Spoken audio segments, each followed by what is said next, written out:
Greetings hardcore people, my name is Eugene Cohn and I am a creator of HASTE, time-bending action. Prototype number 3, number 2, number 1. This game has started as my experiment. I made it just for fun. In 4 hours, uploaded it to the Russian game developer forum, but people like that version. Then I called to my friends, the musician, one of the most famous Russian musicians, Darkman007, and my schoolmate Andrew Milovanov, who drew all the death icons in the HASTE prototype number 2. Prototype number 2 was uploaded firstly to the IndieDB and drowned there. Then I uploaded to the Game Jolt, and there things started to become cool. People played this game, made let's plays, liked it a lot, I think. And we decided to make something bigger than just a prototype with no textures, with no characters, with no models or decent sounds. So I started creating the prototype number 3. In about 2 weeks I created a basic level and called for help of a 3D artist, because I wanted to put some characters into my game. And I found one, only one. He created 3 models of scientists, several soldiers, security officers, cars, all of them,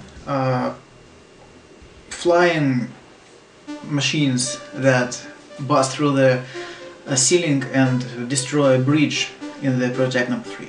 And that's when I realized that prototype number 3 must be much bigger than it was.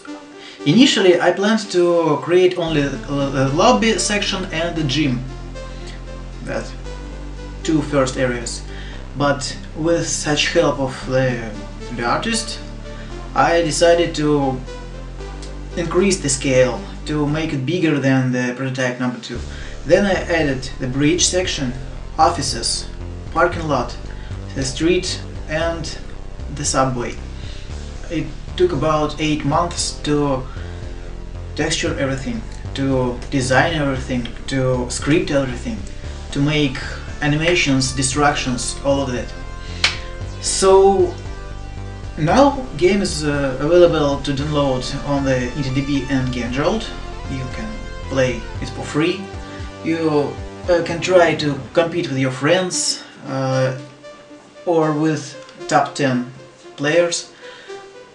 It's hardly possible, but you can try.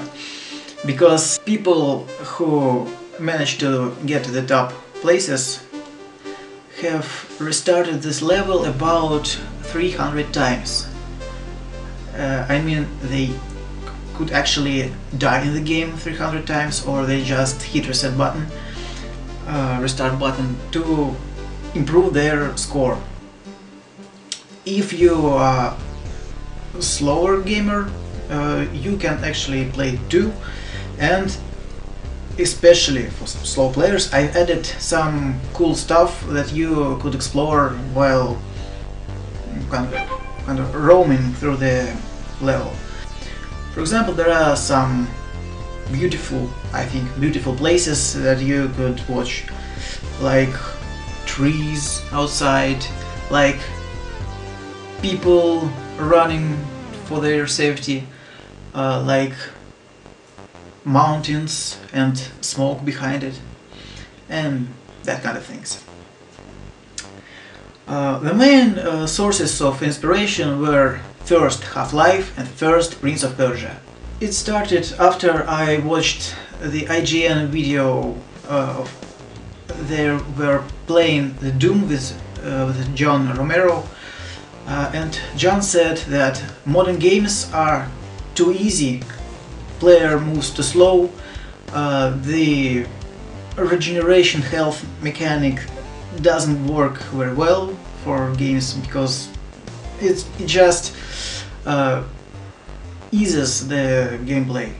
So at that point I decided to make a game that was difficult to play, but player would learn and improve his skills after several deaths, or not several, of many deaths, well, basically with trial and error. So, as a reference for a level design, I took first Half-Life because it had so epic destructions right after the beginning of the resonance cascade, and Prince of Persia because you make a mistake and you die, you take a wrong turn and you die. And as a main feature of the game I took the time control, but not like in the Superhot. I thought it was too easy way to slow down everything when you don't move, so I decided to go the opposite and the hard way. It's like when you run, everything but you slows down. That was the difficult part. Because of that I couldn't use physics to control my character, so I had to write the code from scratch. I wrote all the code for HASTE, for all 3 prototypes. I built all the levels, I made all the animations, destructions, I made all the particle systems, well, practically all of them. Some of them were downloaded, but I tweaked them a bit to fit the game. Then I called a few of my friends, sound designer, musician again, artist, 3D artist, and the architect, who helped me to improve my buildings to make them look a bit more like the real buildings.